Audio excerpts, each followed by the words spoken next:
ఓం విఘ్నేశ్వరాయ నమః. మహాభారతము అరణ్య పర్వము.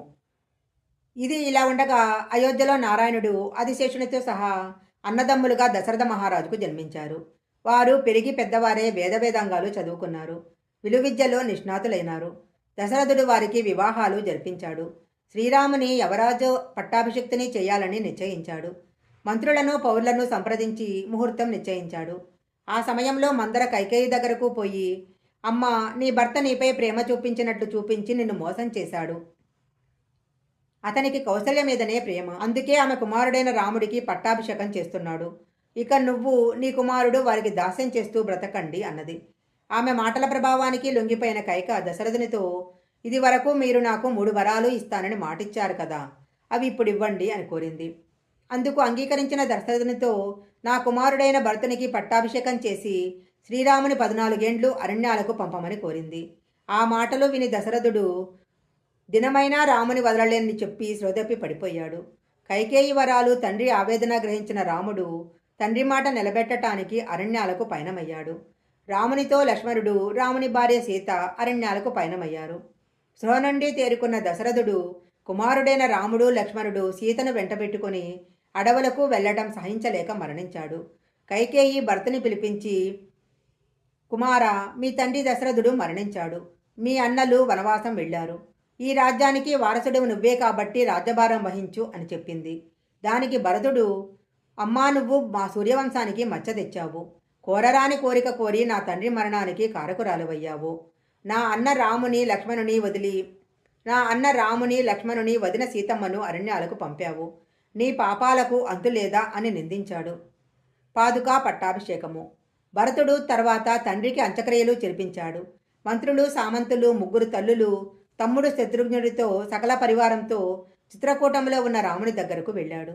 జటావల్కాలను నారచీరలు ధరించిన రాముడిని చూసి ఆవేదనకు గురి అయి రామునితో, మన తండ్రి మరణించాడు. నువ్వే మాకు దిక్కు. నువ్వు అయోధ్యకు వచ్చి పట్టాభిషిక్తుడవే మమ్మల్ని పాలించు అని ప్రార్థించాడు. కానీ రాముడు అంగీకరించక తన పాదుకలను మాత్రం భరతునికి ఇచ్చి పంపాడు. భరతుడు రామపాదుకలను సింహాసనం మీద ఉంచి పట్టాభిషేకం జరిపించి నందిగ్రామంలో రాజప్రతినిధిగా రాజ్యపాలన చేస్తూ రామునిలా మునివృత్తిని అవలంబించాడు. తరువాత రాముడు శరభంగ ఆశ్రమానికి వెళ్ళాడు. శరభంగ ఆశ్రమం నుంచి రాముడు దండకారణ్యం వెళ్ళాడు. గోదావరి తీరంలో లక్ష్మణుడు అన్నకు వదినకు నిర్మించిన పర్ణశాలలో అందరూ ప్రశాంత జీవితం జరుపుతున్నారు.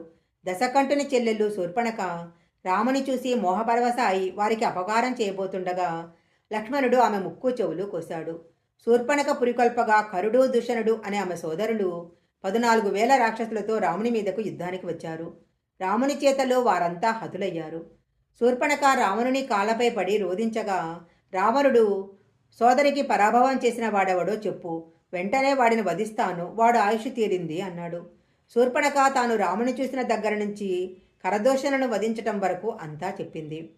రావణుడు వెంటనే గోకర్ణం వెళ్లి మారీచుని చూసి కలిశాడు. మారీచుడు రాముని చేతిలో పరాభవం చెంది శివుని గురించి తపస్సు చేసుకుంటున్నాడు.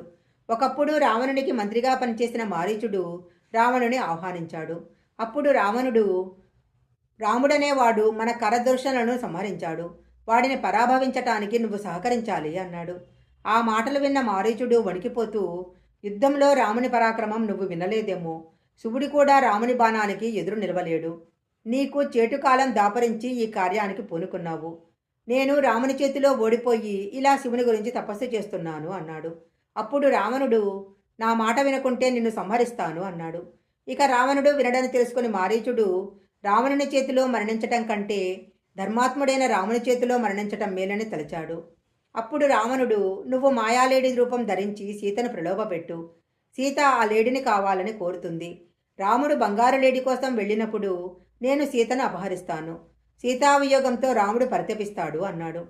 రావణాసురుని ఆదేశం మేరకు మారీచుడు బంగారు లేడి రూపంలో ఆశ్రమ సమీపంలో తిరుగుతున్నాడు. విధి ప్రేరిత అయి సీత బంగారు లేడి తెమ్మని రాముని కోరింది.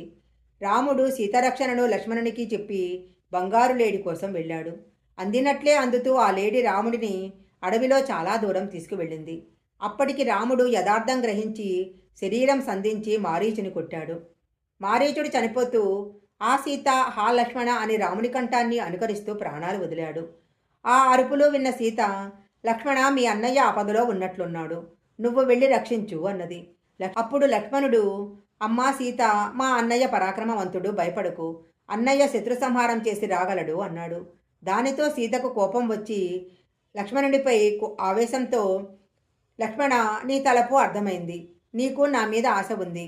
నేను చావనైనా చస్తా కానీ నీకు దక్కను అని కఠోరంగా పలికింది. ఆ మాటలు భరించలేని లక్ష్మణుడు విల్లంబులు పట్టుకొని రాముడు వెళ్ళిన మార్గం